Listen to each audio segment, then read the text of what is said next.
আসসালামু আলাইকুম। সিদ্ধেশ্বরী কলেজের অনলাইন ক্লাসে স্বাগতম। আমি মোহাম্মদ মোস্তফা কামাল, সহকারী অধ্যাপক, হিসাব বিজ্ঞান বিভাগ, সিদ্ধেশ্বরী কলেজ, ঢাকা।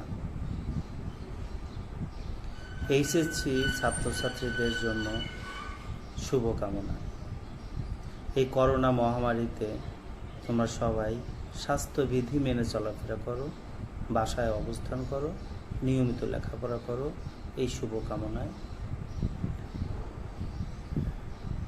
আমি তোমাদের হিসাব বিজ্ঞান প্রথম পত্র হতে অষ্টম অধ্যায়ের দৃশ্যমান এবং অদৃশ্যমান সম্পত্তি হতে গত ক্লাসে কিছু নিয়ম দিয়েছিলাম।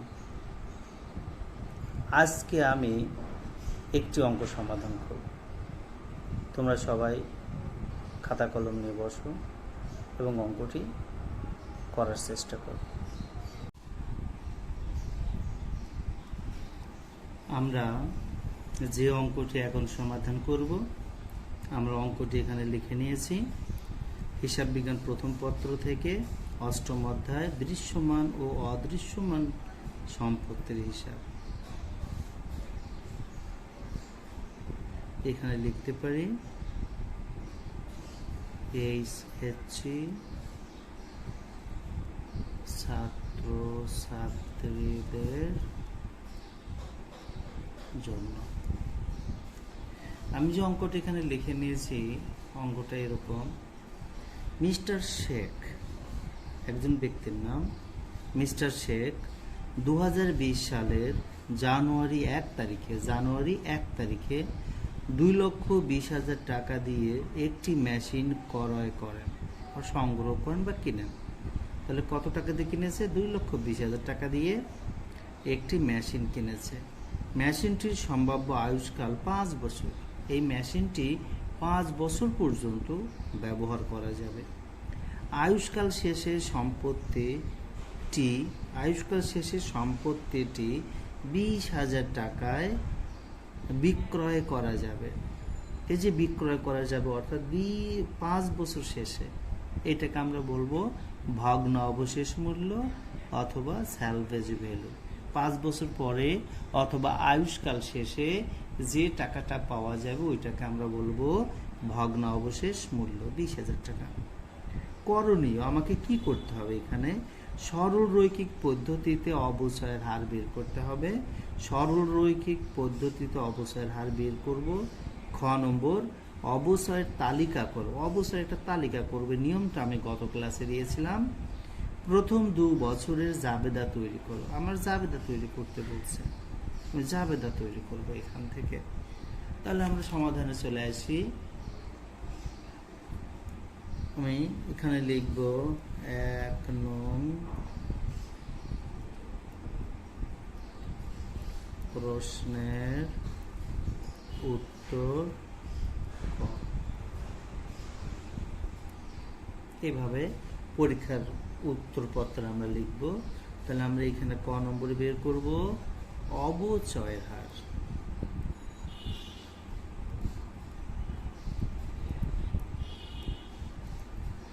অবশ্যই সূত্রটা হচ্ছে 1/n × 100। n দ্বারা বোঝাচ্ছে বছর সংখ্যা।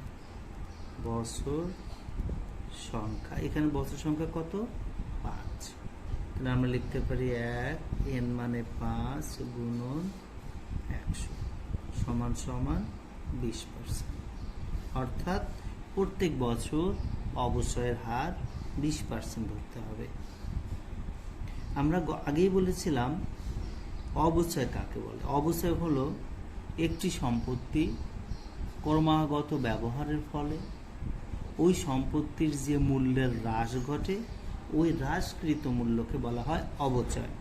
তাহলে এখানে অবচয় কত টাকা করে হ্রাস হবে আমি জানি না, তবে আমি সূত্রের মাধ্যমে বের করেছি 20%। অর্থাৎ 100 টাকায় 20 টাকা প্রত্যেক বছর অবচয় মনে করতে হবে। এবার আমি খ নম্বরে চলে আসব। অবচয়ের তালিকা করো। আমি অবচয়ের তালিকা করব। তাহলে আমি এখানে আবার লিখে নিব 1 নং প্রশ্নের উত্তর খ। অবসরের তালিকা বের করব। অবসরের তালিকা যখনই বের করব তার আগে আমাকে অবসরের সূত্রটি লিখে নিতে হবে। তাহলে আমরা এখানে লিখব অবচয়।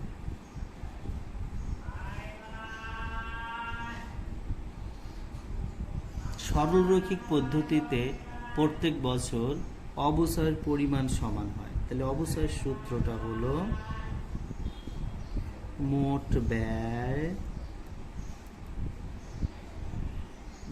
ব্যয় মাইনাস ভগ্নাবশেষ মূল্য।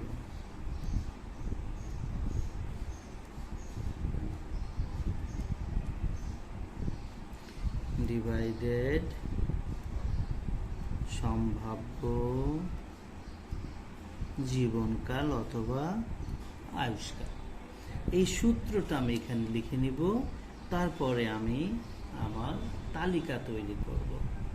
যখন আমি আমার তালিকা তৈরি করব, আমার তালিকাতে 5টি ঘর হবে। কয়টি ঘর হবে? 5টি ঘর। তাহলে আমরা এই 5টি ঘর তোমরা স্কেল দ্বারা করবে। 5টি ঘর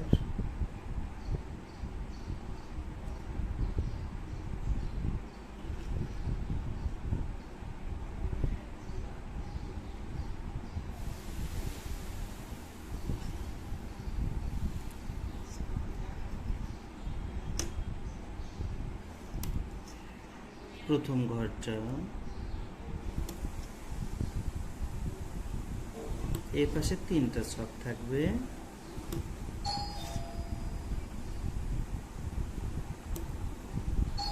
এ পাশে একটা থাকবে,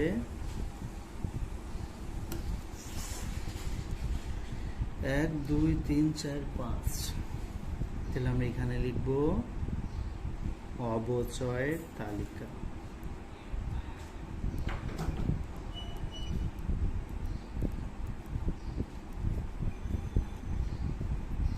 তারিখ, এই ঘরটা হবে তারিখ, এইটা হবে কার্য মানে ওয়ার্কিং, এই ঘরে হবে অবচয়, এইটা হবে পুঞ্জীভূত অবচয়।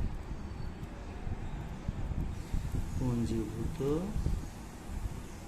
অবচয়, এটা বহির্মূল্য।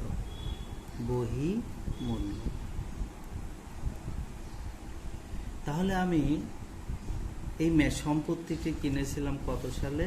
আমি সম্পত্তিটি কিনেছিলাম 2020 সালের জানুয়ারি 1 তারিখে, 5 বছরের জন্য। তাহলে আমি ছকে এখানে লিখব 1/1/2020। আমি এটা লিখতে পারি অর্জন মূল্য অথবা ব্যয়। কত টাকা ব্যয় করেছিলাম?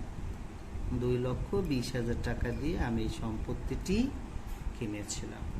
অবস্থায় কখন ধার্য করব? বছরের শেষে, অর্থাৎ 31/12/2020।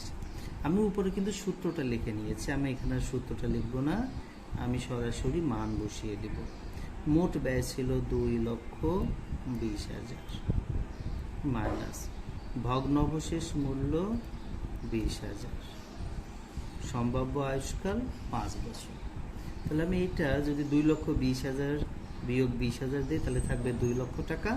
একে 5 দ্বারা ভাগ দিলে হবে 40,000 টাকা। তাহলে আমার প্রত্যেক বছর অবচয় হবে 40,000 টাকা। এই অবচয়ের টাকা পুঞ্জীভূত অবচয়ের ঘরে যোগ হবে এবং এই বহিমূল্য থেকে বিয়োগ যাবে। তাহলে 2,20,000 থেকে যদি 40,000 বিয়োগ দেই তাহলে থাকবে 1,80,000 টাকা। এবার পরবর্তী বছর যাব, 31/12/2021। আমি এই ওয়ার্কিংটা প্রত্যেক বছর করতে পারি, আবার 1 বছর করেও দেখাতে পারি, কারণ এই পদ্ধতিতে প্রত্যেক বছর অবচয়ের পরিমাণ সমান হবে, কমও হবে না বেশিও হবে না। তাহলে এবারও 40,000 টাকা অবচয় আসবে। এই অবচয়ের টাকাটা আমি পুঞ্জীভূত অবসরের ঘরে যোগ করব, তাহলে 40 আর 40 80,000 টাকা আসবে। এবং এই অবসরের টাকাটা আমি বহিমূল্য থেকে বিয়োগ দিব। তাহলে 1,80,000 থেকে 40 বিয়োগ দিলে কত থাকে? 1,40,000।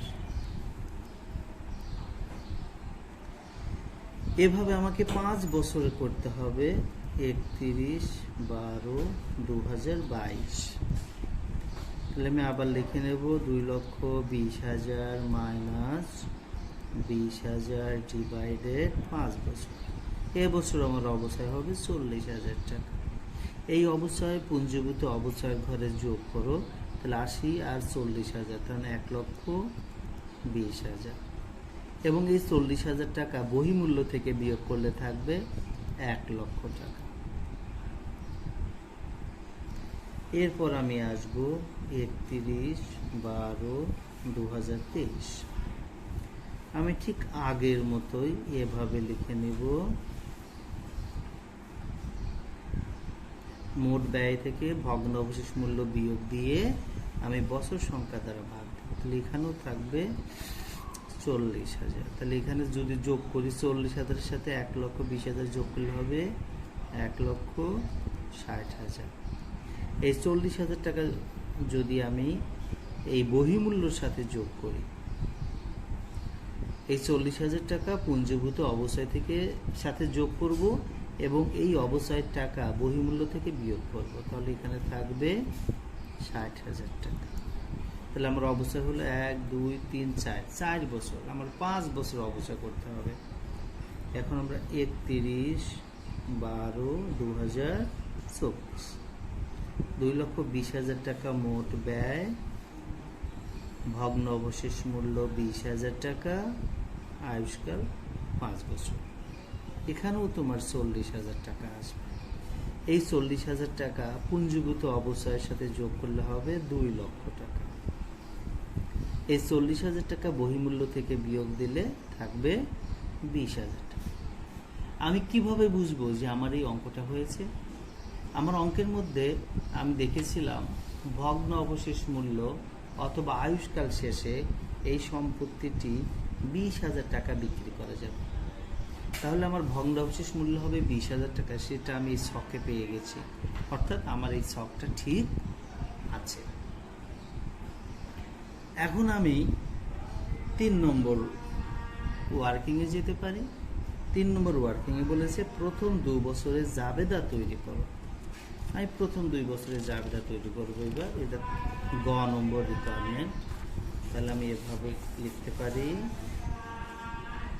1 নং প্রশ্নের উত্তর গ। 1 নং প্রশ্নের উত্তর গ।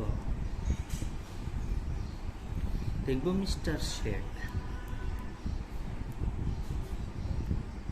তার জাবেদা করতেছি, লিখব জাবেদা। জাবেদার সব কয়েকটা হয় এটা আমরা অনেক আগের থেকেই জানি, 9-10 থেকে শিখেছি। তারপর আমি জাবেদার ছক এখানে আবার নতুন করে করব। আমার জাবেদার ছক হবে 5টি।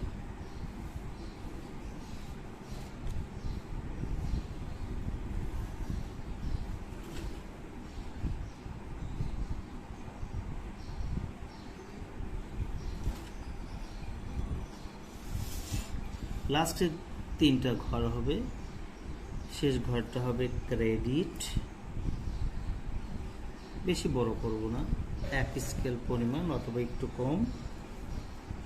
তারপর ঘরটা আসবে ডেবিট টাকা। তারপর ঘরটি একটু ছোট হবে, খতিয়ান পৃষ্ঠা। এ পাশে এসে আমি যে ছকটা করব সেটা হবে তারিখ।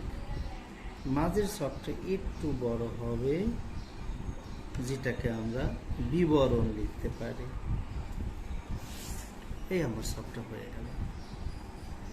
তাহলে এটাকে আমি লিখব তারিখ, এটা বিবরণ ও ব্যাখ্যা, এটা খতিয়ান পৃষ্ঠা, এটা ডেবিট টাকা, এটা ক্রেডিট টাকা। আমাকে 2 বছরের জাবেদা করতে বলছে। আমি সম্পত্তিটি কিনেছি 2020 সালে। তো 2020 সালে যদি সম্পত্তিটি কিনে থাকে, তাহলে আমার 2 বছরের জাবেদা করলে আমার প্রথমে দেখা যাবে 2020 করব বা 2021 করব। তাহলে প্রথম জাবেদা হবে আমি যে সম্পত্তিটা কিনেছি সেই জাবেদা হবে, অর্থাৎ 2020 জানুয়ারি 1। আমি যে সম্পত্তিটা কিনেছি সম্পত্তিটার নাম কি ছিল? আমি যে সম্পত্তিটা কিনেছি সম্পত্তির নাম ছিল মেশিন। আমি একটা মেশিন কিনেছি। তাহলে মেশিন কারবারি সম্পত্তি আর সকল প্রকার সম্পত্তি ডেবিট। তাহলে আমরা এখানে লিখব মেশিন হিসাব ডেবিট। নগদ মূল্যে কিনেছি, নগদান হিসাব ক্রেডিট 2,20,000 টাকা।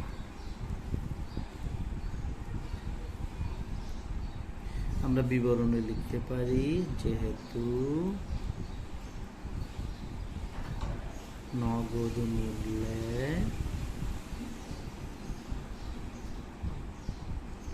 মেশিনটি ক্রয় করা হলো।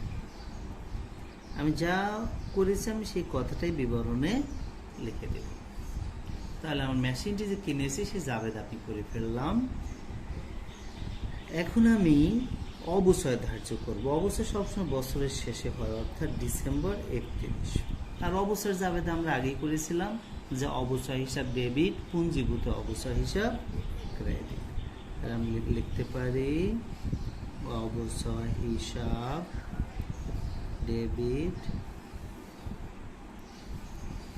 পুঞ্জীভূত অবচয় হিসাব ক্রেডিট। তাহলে 2020 সালে আমি যে অবচয় বের করেছিলাম, আমি তালিকাতে আসলেই পেয়ে যাব 2020-এর 31 তারিখে অবচয় হয়েছে 40,000 টাকা। এই 40,000 টাকা আমি এখানে লিখব।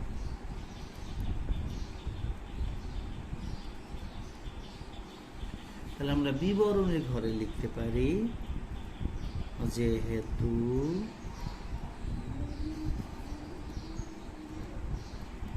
মেশিনের উপর অবচয় ধার্য করা হল।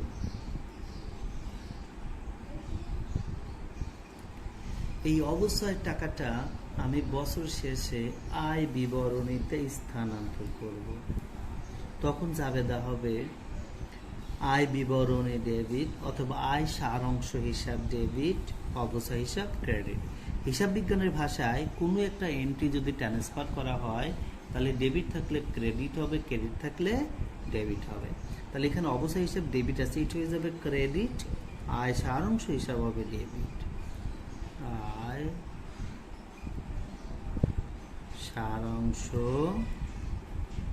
হিসাব ডেবিট, অবচয় হিসাব ক্রেডিট। কয় হাজার টাকা আছে এখানে? 40,000 টাকা। এখানে আমরা লিখব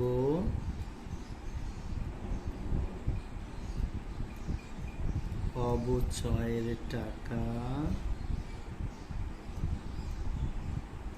আয় বিবরণীতে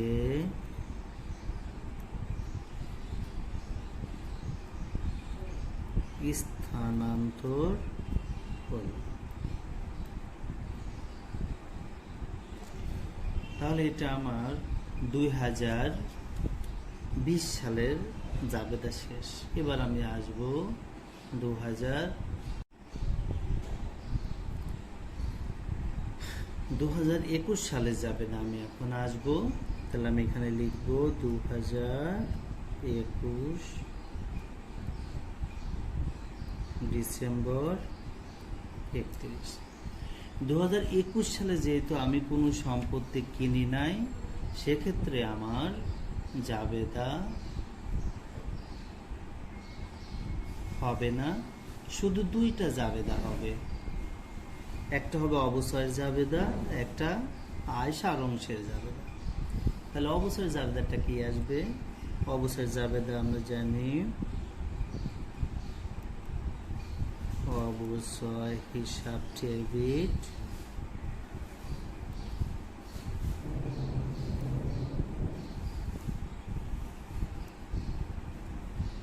পুঞ্জীভূত অবসর হিসাব ক্রেডিট। তাহলে 2021 সালে আমার অবসর ছিল 40,000 টাকা। আমি অবসর তালিকা থেকে সব পেয়ে যাব, 40,000 টাকা।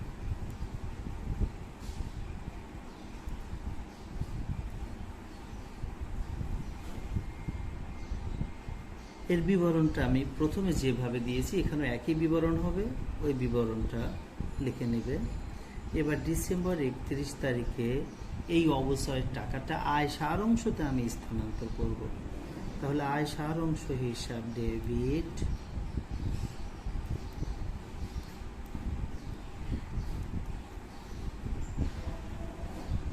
অবসর হিসাব ক্রেডিট।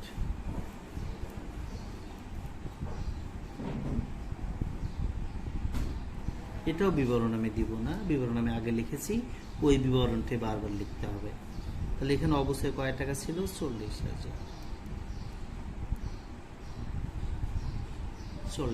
টাকা। তাহলে 2 বছরের জাবেদা চেয়েছে, আমি 2 বছরের জাবেদা এখানে করেছি। আমার প্রথম বছরের জাবেদা ছিল আমি সম্পত্তিটি কিনেছি, মেশিন হিসাব ডেবিট, নগদান হিসাব ক্রেডিট। বছর শেষে অবসর ধার্য করেছি, অবসর হিসাব ডেবিট, পুঞ্জীভূত অবসর ক্রেডিট। তারপরে অবসরের টাকা আমি আয় সারাংশ হিসাবে স্থানান্তর করেছি। তাহলে আয় সারাংশ হিসাব ডেবিট, অবসর হিসাব ক্রেডিট। পরবর্তী বছর এই সম্পত্তি কিনেছি এর জাবেদা হবে না, শুধু অবসরের জাবেদা হবে এবং আয় সারাংশের জাবেদা হবে। এখন তুমি এই জাবেদার মোট টাকাটা যোগ করে দিলেই হয়ে যাবে। জাবেদায় টাকা যোগ করতে হয়, এটা নিয়ম। তাহলে এখানে কত আসবে? 2,20,000। আমার প্রথমে এখানে আছে 2,20,000, তারপর 40 যোগ করলে 2,60,000, আবার 40 যোগ করলে 3 লাখ, 3 লাখ 40, 3,80,000 টাকা, 3,80,000 টাকা। দুই সাইডে আমার 3,80,000 টাকা হবে। আবার যোগ করি, এখানে আছে 0 3টা 4টা, 2 6 6 4 10, 10 4 14, 18 8, 1 1 আর 2 3। এটাই আমার জাবেদা। এখন তোমরা এই ভিডিওটি বা এই অঙ্কটি প্রথম থেকে শেষ পর্যন্ত কয়েকবার দেখলে আশা করি তোমরা এটা পারবে। তোমাদের জন্য শুভকামনা। আল্লাহ হাফেজ।